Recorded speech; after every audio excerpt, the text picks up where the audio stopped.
Welcome to Mayor's Minute on castanet.net. I'm Dustin Godfrey, and as usual, joined by Mayor Andrew Jakubeit. Welcome. Thank you. The issue of marijuana dispensaries was back on the docket this week with a letter expressing concern over one of the dispensaries that has cropped up, as well as Ucalario trying to make the case for nonprofit registration, which was denied by City Council. But that brought up the question for us, what appetite does the city have for bringing the RCMP into the equation?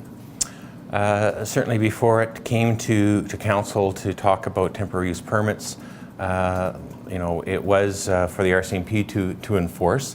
And really, the RCMP and the court system are separate arms of the city, and certainly they're aware of the issue or the concern, and it's up to them to sort of police that or try to enforce that or enact search warrants and prosecute that. And I think in Ontario, when you have the provincial police there, that enforcement's been stronger. Out west here, I think it's been a bit more relaxed, and maybe that's changing because recently Prince George the RCMP there did some raids.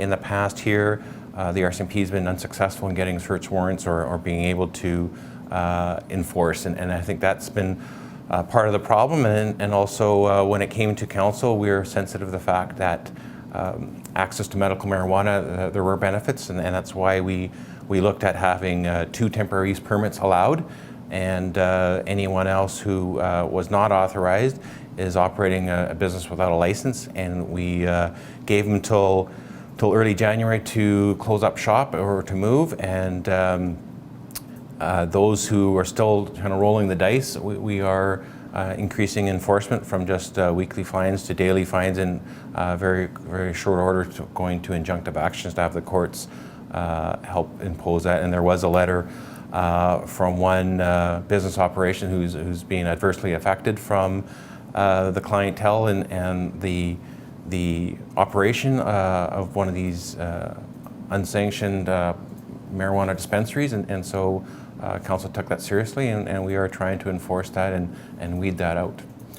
Right, and you brought up Prince George. From what I understand, a city inspector went to the shops there and brought the RCMP with them to that shop. So, I mean, would the city consider doing a similar thing? Maybe when the city goes and sends bylaw to give a fine to one of these shops? Well, it's my understanding, and perhaps why there hasn't been a heavier presence is really because by the time it gets to the court system, the federal government will have potentially deregulated it, and sort of becomes a moot point and a drain on resources. And I think that's been the hesitancy in the past. Of course, that's my opinion. Nothing's been ever told officially. We have the 2 temporary use permits. I would think anyone who is operating outside of that realm and sort of sticking their nose to the city and rolling the dice on whether they will get enforcement action on them or fines or anything else. I think when the federal government deregulates things, which they will be doing, there'll be an abundance of people wanting to make application, and probably a smaller number of spots available. So I think it would be in everyone's best interest to try to build a relationship with the city and versus trying to thumb their nose and going against not having a business license or city wishes. Sure, but again, I mean, going back to Prince George, the city brought RCMP with them, and it seems to have worked. Those shops have shut down, so I'm still not sure why the city doesn't just consider doing that here in Penticton for the 2 shops that are still in operation. Maybe the mood has changed with RCMP. We do have a new inspector coming on board. Maybe it is a bit more receptive. Certainly, we will have staff investigate that option. And like I said, this is new with Prince George sort of stepping up enforcement with the RCMP.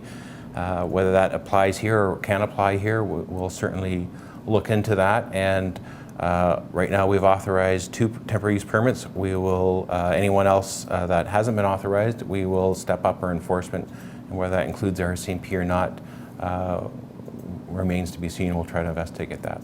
Sure. And just very shortly, you mentioned the new inspector that's coming in your talk to them. Has that come up at all?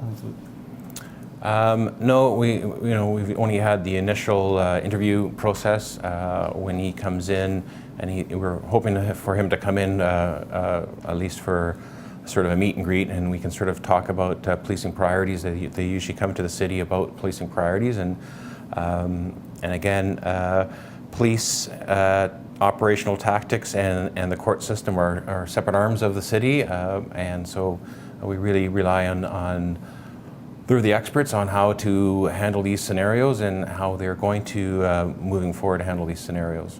Sure. Thank you. And that's been another week of Mayor's Minute on castanet.net. If you've got a topic that you would like to put to the mayor, you can send it to letters@castanet.net or straight to me at godfrey@castanet.net. And thanks for joining us again this week. Sure. It's Mayor Andrew Jakubeit, and for Castanet News, I'm Dustin Godfrey.